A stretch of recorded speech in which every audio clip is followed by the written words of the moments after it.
in this session we'll be learning about plant tissues. So plant tissues are the ones which are seen in plants. So basically plant tissues are grouped in two different categories. So we have two types of plant tissues. The first one we call it as meristematic tissue. And the second type we call it as permanent tissues.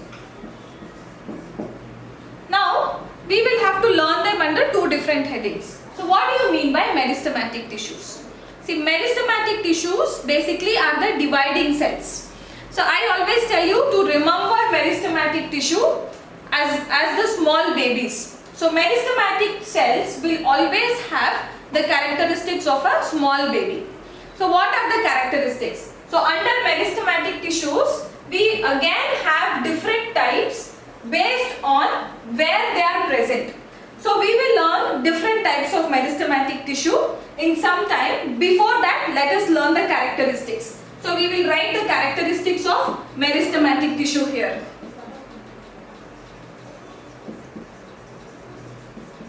Meristematic tissue characters. So these are general characters of meristematic tissues.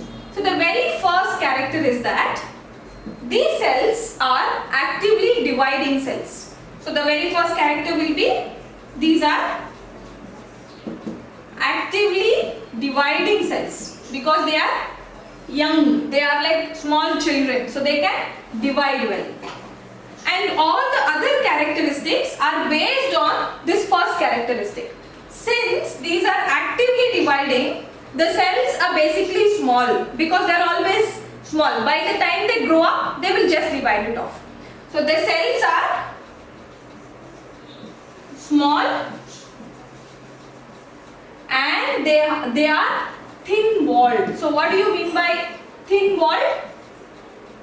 The outermost covering of the cell or the walls of the cell. You already know what is a cell wall. So the walls of the cell will be very thin because it will be easy for the cells to divide. They have to show a groove and they have to divide, right? So cell wall will be very thin.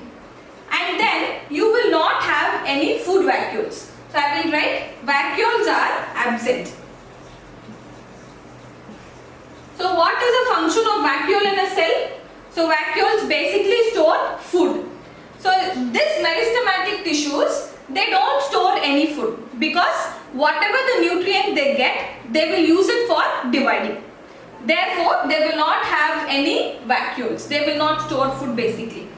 And the next one, they have a prominent nucleus. So what do you mean by prominent nucleus? See, these are dividing cells. If a cell has to divide, they should have the genetic material, that is DNA. So DNA is the one which helps them in dividing. It gives the information, right? So therefore, the nucleus will be very prominent so that they will help in division. Okay, so now the next characteristic is that these cells grow up. After they become mature, they will become the permanent tissues. So meristematic cells mature to become permanent tissues. Okay, so when meristematic tissues mature, they will become permanent tissue. That's the next characteristic. And one more characteristic is that the cells will not have any intercellular spaces. The cells are very closely arranged. So I will write intercellular space